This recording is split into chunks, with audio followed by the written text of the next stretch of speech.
masing-masing diambil sekitar 45 orang. 45 orang dari 7.000 tadi? Iya. Wow.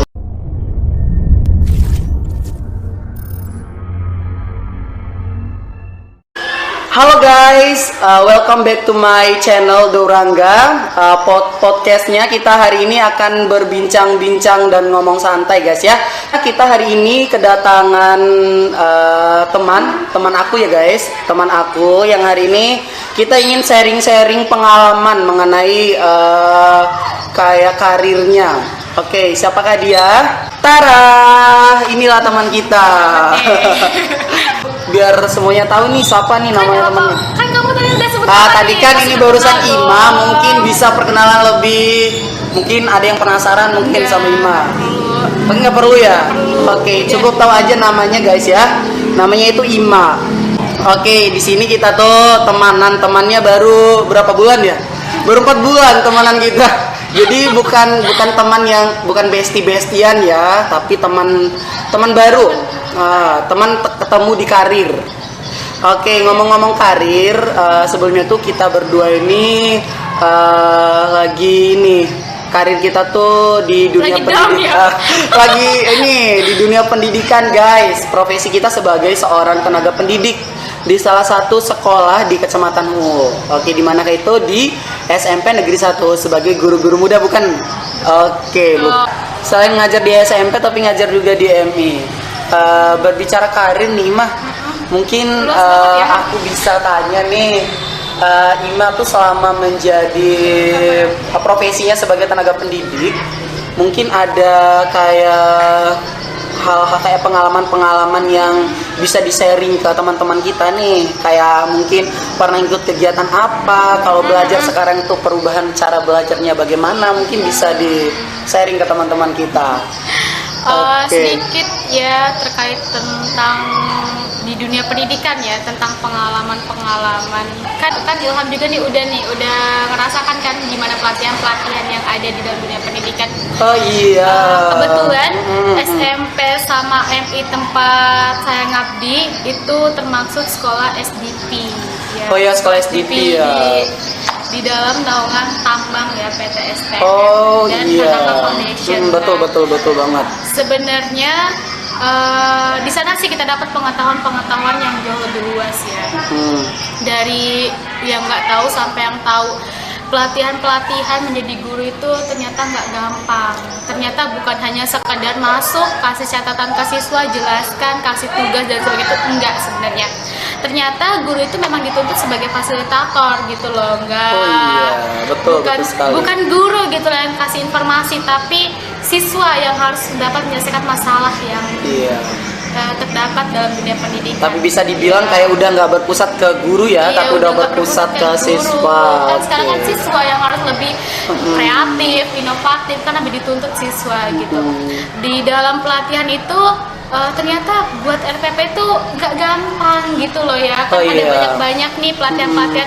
Yang pertama dari dasarnya dulu. RPP kamu tuh seperti apa tuh, itu bakal diajarkan di sana. Bukan karena misalnya kita di bawah naungan Kemendikbud ya, kan biasanya kan kita ya, saya juga termaksud dulu itu tinggal langsung kopas aja tuh RPP, bodo amat. Kau kan mau yang instan gitu, mau yang instan mendingan nggak dinilai dari kayak nggak nilai dari prosedur inilah dokumennya, tapi langsung action ke kelasnya. Ternyata kalau lihat kok siswa bosan, ternyata memang bukan dari siswanya yang bermasalah, tapi bagaimana cara kita mengajar itulah masalahnya. Jadi permasalahan-permasalahan yang ada dalam kelas itu bukan masalahnya di siswa, tapi lebih ke gurunya gitu loh. Terus akhirnya ada ada BIMTEK juga, kayak pelatihan dari MI juga. Itu pengetahuan saya juga semakin terbuka. Oh ternyata begini loh cara mengajarnya siswa, bukan hanya sekedar kita kasih soal gitu kan. Biasanya kan kita kan membuat soal itu kan ya udah tinggal pilihan ganda aja, kasih esai aja ke siswa. Ternyata penting banget narasi atau stimulus dalam soal tersebut agar bisa merancang pengetahuan siswa. Nah, ngomong-ngomong mengenai karir di dunia pendidikan nih, Ima sebagai teman baru nih udah tahu pastinya. Dengar-dengar kabar itu Ima tuh pernah ini lolos di penyusun soal nasional. Mungkin bisa dijelasin ke teman-teman kita semua tuh apa itu kegiatan atau event yang digeluti sekarang, Ada yang namanya rekrutmen AKMI ya, yaitu rekrutmen AKMI. Oke, AKMI. Assessment apa? Kompetensi Madrasah Indonesia, penyusun soal Madrasah Indonesia. Iya, oke. Tapi saya lulus di bidang sains, bagian MI. Ada 3 tingkatan tuh. Ada MI, MTS sama MA. Oke. Berarti di Kementerian Agama. Iya, Kementerian Agama. Terus ada 4 bidang juga. 4 bidang. Yaitu literasi membaca, literasi numerasi sama literasi sosial budaya. Tapi saya lolos di bagian bidang sains yang MI. Berarti literasi sainsnya. Iya, oke. Ada 3 orang sih yang lolos di NTB, tapi yang untuk perwakilan MI di bidang sains saya. Berarti yang Ima aja. Iya. 2 orang itu? Itu MA. Oh, berarti di jenjang madrasah Alia. Oke. Baik, teman-teman, itu merupakan kayak ini AKMI itu Assessment Kompetensi Madrasah Indonesia di 3 jenjang ya, di Kementerian Agama ada yang di MI, MTS sama MA. Jadi Ima sendiri itu lolos sebagai penyusun soal di bidang sains, literasi sains itu sendiri di jenjang MI. Oke. Nah, mungkin bisa di-sharing-sharing nih pengalamannya. Kayak ini kan ikut rekrutmen AKMI itu sendiri tuh pastinya nggak mudah kan? Oke, nggak mudah teman-teman. Mungkin Ima bisa sharing nih mulai dari awal kayak ikut ini informasi ini dapat dari mana, kayak gitu kemauannya untuk ikut itu bagaimana? Mungkin bisa motivasi teman-teman kita untuk bisa berprestasi gitu. Sedikit ya. Informasi itu pertama saya dapat dari grup WA. Oh, dapat dari grup WA. Oke, sosial media begitu ya. Oke, sosial media guys. Diinformasikan di grup mengajar, tempat kami mengajar, itu diinformasikan. Terus saya lihat nih ternyata memang ada yang direkrut itu ada 4 bidang, maksudnya ada literasi sains, literasi sosial budaya gitu. Iya. Oke. Terus saya mendaftar sebagai literasi sains. Saya tuh nggak pernah, jangan pernah gini aja ya, jangan pernah berharap kalau kalian tuh akan lolos, tapi nikmati prosesnya gitu loh. Ya. Kalau kita menginginkan sesuatu itu harus lolos, pasti pada saat ketidaklolosan itu berpaling ke kita, itu pasti bakal buat kecewa kayak gitu. Jadi nikmati prosesnya aja. Terus pada saat itu 7.000 lebih kalau nggak salah. 7.000 lebih peserta yang daftar gitu. Iya, yang daftar. Banyak banget. Diambil sekitar 5.000 lebih. 5.000 lebih. Itu berdasarkan jenjang seleksi bagaimana tuh? Seleksi berkasnya dulu. Oh, seleksi berkasnya. Nah, setelah berkas nanti bakal dibimbing gitu loh bagaimana cara menyusun stimulus, ada pencapaiannya tuh seperti apa. Itu yang pasti bakal dikasih tahu dan itu yang kita dapat bimbingan gitu loh. Akhirnya pemikiran saya terbuka, ternyata membuat soal itu bukan hanya sekadar membuat soal, tapi kita harus mengkaitkan dengan dunia faktualnya siswa gitu loh. Agar kejadian-kejadian sehari-hari begitu agar ya. siswa juga tuh mampu menyelesaikan problematik yang ada di dalam kehidupannya sehari-hari. Singkat cerita, setelah itu lolos masing-masing ya, peserta udah masuk lolos ya, udah lolos. Masing-masing diambil sekitar 45 orang. 45 orang dari 7.000 tadi? Iya. Wow. 45 orang itu per jenjang ya, per jenjang MI, MTS sama MA gitu. Kalau nggak, ya sih 45 orang. 45 orang itu peserta finalnya atau bagaimana tuh? Apanya? Peserta akhir kan? Peserta finalnya kan? Peserta akhirnya itu makin masing-masing per jenjang. Oh, per jenjang. Setelah lolos, kami dibimbing lagi nih bagaimana cara kita sama, bimbingan itu sama, tapi kami dituntut gitu loh. Soal-soal itu nggak boleh dikopas. Ya nggak boleh dikopas ya. Berarti benar-benar disusun sendiri gitu. Sendiri gitu loh. Harus melihat kaitannya dengan dunia faktualnya seperti apa, konteksnya Oke. seperti apa, pengetahuannya seperti apa, pencapaiannya itu seperti apa, itu harus benar disusun gitu loh. Iya. Kan ada tingkatannya tuh, itu harus sesuai, gitu aja sih. Tadi berbicara kayak motivasinya Ima sendiri tadi kan ini kan apa namanya tuh teman-teman, kita tuh tidak boleh kalau ikut kompetisi atau kayak kegiatan itu jangan kita tuh berharap hasilnya kayak gitu. Iya, Dia tuh nikmati dulu prosesnya, baru nanti kalau kita nggak pasang target yang terlalu berlebihan itu kan jadi nggak terlalu imbasnya buruk gitu ke kita. Kalau kita pasangnya targetnya bagus terus kita nanti nggak bisa nyampe ke situ, justru kita kecewa banget, down banget teman-teman ya. Oke. Jadi lebih baik kita nikmati prosesnya. Nikmati seperti prosesnya. Kegiatan di bidang yang sedang digeluti sekarang kayak penyusun soal itu masih sampai sekarang. Masih. Sampai kapan itu? Itu belum tahu sih tahapannya sampai kapan, kan kita kan ada jadwalnya, maksudnya untuk bulan ini penyusunannya tuh stimulus nanti bakal direview apakah udah cocok apa enggak sesuai dengan kemauan dari pusat. Oh berarti dia tuh tetap bertahap ya, Ya, walaupun ada lolos. tahapan. Iya, walaupun lolos itu berarti dalam proses udah jadi peserta final penyusun soal itu tetap diproses lagi. Kayak nyusun dulu, baru itu Iya, diperiksa, nyusun. dibalik, terus periksa lagi sampai Iya, sama kayak benar-benar. kita buat skripsi. Oh iya, kayak pengalamannya buat skripsi katanya. Iya, oke. Nah selanjutnya nih, apalagi ya? Tadi kan kita udah berbicara karir di sekolah, pengalaman ngajarnya, terus pengalaman udah pernah ini lolos jadi penyusun soal di asesmen kompetensi Madrasah Indonesia. Sekarang mungkin kayak target-target selanjutnya nih, Ima mungkin apa tuh?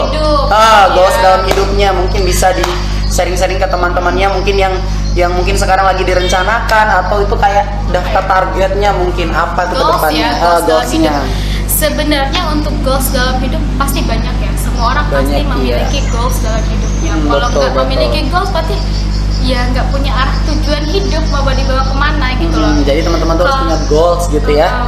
Kalau goal saya dalam hidup yang pertama sih bagaimana saya bisa bermanfaat untuk orang lain ya. Oh bagaimana? Soalnya apalagi dalam dunia pendidikan itu sekarang minim banget ya dengan fasilitas yang memadai, tapi kok penelitiannya makin lama pengetahuannya tuh untuk siswanya semakin menurun. Iya, apalagi kalau mungkin nggak ada pengaruh mungkin dari segi pembiayaan kayak dana. Itu lebih pengaruh ke gurunya ya. Oh, gurunya.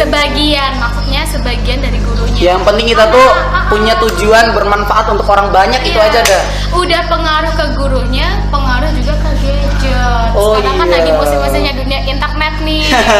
Oke, lanjutin nih goal selanjutnya. Terus, mungkin masih ada. Untuk goal selanjutnya, insya Allah sebenarnya mau ngelanjutin S2 ya. Amin. Itu udah goal saya dari S1 saya sih. Iya. Tapi untuk bidangnya mungkin nggak sinkron sama dunia pendidikan. Oh berarti nanti nggak ngambil lanjut ke pendidikan gitu. Enggak. Rencana tuh mau ke nih kasih clue aja dah biar nanti nggak dibuka semua. Iya, ke murni mungkin ya. Oh iya, Murni. tapi masih ini kan, masih Iya, masih sinkron. kental Iya, sinkron banget dengan jurusan kan. Iya, lebih ke murninya. Atau di ke murni gitu. Nah nih selanjutnya nih apalagi ya? Tadi kan udah berbicara di karir, sekarang tuh kayak goals. Mungkin nih bisa sharing-sharing motivasi. Jangan dilihat dari proses itunya, tapi dilihat dari apa yang menjadi tujuan. Kita buih, kita taburkan untuk peserta didik. Mungkin bisa berikan motivasi untuk semangat berprestasi mungkin. Untuk guru semangat nih. berkarya. Iya mungkin untuk teman-teman kita yang seumumnya mungkin yang nonton Kalau nanti. untuk guru seharusnya kita yang harus ngambil pengalamannya mereka ya. Tapi kalau mungkin untuk Teman-teman semua. kita, ya udah jalanin aja, nggak usah terlalu banyak ngeluh. Toh banyak di luar sana yang pengangguran gitu, yang menginginkan iya. posisinya seperti kita gitu. Jangan lihat nilainya, tapi lihatlah apa yang kamu tabur dan itulah yang bakal kamu tuai gitu. Aduh, Ibarat sistemnya itu kan dalam banget ya. Di dalam hidup itu kan sistem kita kan ada sistem tabur tuai. Iya, kan? tabur tuai, iya betul. Kayak istilahnya tuh kalau kita ada yang diberi, kita memberi, nanti Iya. ada yang memberi Kita balik juga terima, kita iya. terima gitu. Oke. Kalau ada yang kita tanam berarti nanti ada yang kita petik Iya. buahnya. Kalau misalnya kita ngomong masalah karir ya semua orang pasti memulainya dari nol. Nol, ya. betul. Kalau misalnya semua orang nggak memulai dari nol ya nggak mungkin juga orang itu bakal sukses kan gitu intinya. Intinya jangan ngelihat orang itu seberapa suksesnya, tapi lihatlah seberapa dia Berjuang. iya berjuang dalam prosesnya itu. Kan kita nggak tahu nih Mungkin dia perjuangannya tuh, kayak apa. Terus Kita tuh kayak lihat hasilnya aja iya, gitu. dengan entengnya enak banget ya jadi orang itu udah sukses banget. Padahal kita nggak tahu nih proses-proses apa yang dialami Iya, kita nggak nggak tahu tahu, itu. betul, Jadi intinya tuh sistem tabur tuai aja di dalam hidup. Berarti kita tuh harus banyak-banyak tabur tuai. Banyak Iya, yang kita yang tabur. kamu tabur itu yang kamu Ya, tuai. itu yang kita tuai gitu. Oke. Nah kita tadi tuh udah berapa menit kita ngomong-ngomong nih. Lama banget ya. Lama-lama banget. Tapi nggak terasa ya teman-teman semuanya. Kita ngomong dari tadi tuh positif semua. Mulai dari kayak karir-karir, sharing-sharing pengalaman, dan sekaligus kayak kita tuh saling memotivasi teman-teman kita yang ada di luar sana. Mungkin kalian nggak tahu, saya sama Ima ini kalau udah ketemu tuh pasti ngomongnya tuh yang positif semua gitu untuk kedepannya. Jadi nggak positif ya, walaupun saling dalam tanda kutip itu masih ada sisi-sisi julidnya. Oke. Tapi di podcast kali ini nggak ada julid ya. Jadi Nggak asik. jadi saya berikan kesempatan dia untuk berekspresi dengan hal-hal yang positif dulu. Oke. Mungkin terima kasih Maya Oke, makasih, untuk Ilham. waktu dan kesempatannya. Sebenarnya Ibu Ima tuh banyak kerjaan kayaknya sekarang, apalagi lagi sibuk di AKMI tuh. Jadi punya kesempatan untuk bisa sharing-sharing sama kita. Iya. Oke, mungkin Mohon maaf ya kalau ada salah-salah kata. Oke, misalnya. mohon maaf katanya Ima. Ambil sisi yang positifnya, yang Negatifnya dibuang. Oke. Nah, saya Ilham dan teman saya Ima ini mengucapkan pamit undur diri. Pamit undur Mungkin diri ya? iya, pamit undur diri. Mungkin sekian dulu sharing-sharing kita pada podcast kali ini. Semoga bisa berjumpa di lain waktu dan kita akan berbicara dengan tema-tema Selanjutnya. bincang yang lain ya. Kita akan cari dulu nih apa yang bisa kita Yang bicarakan seru, lagi ya. untuk teman-teman semuanya. Oke, akhir kata, selamat menyaksikan podcast kami nanti. Jangan lupa like, comment, and subscribe channel YouTube-nya Dourangga. Walaupun hari ini telah dialihkan ke kita. Oke, sampai jumpa di podcast selanjutnya. Selamat siang. Assalamualaikum warahmatullahi wabarakatuh.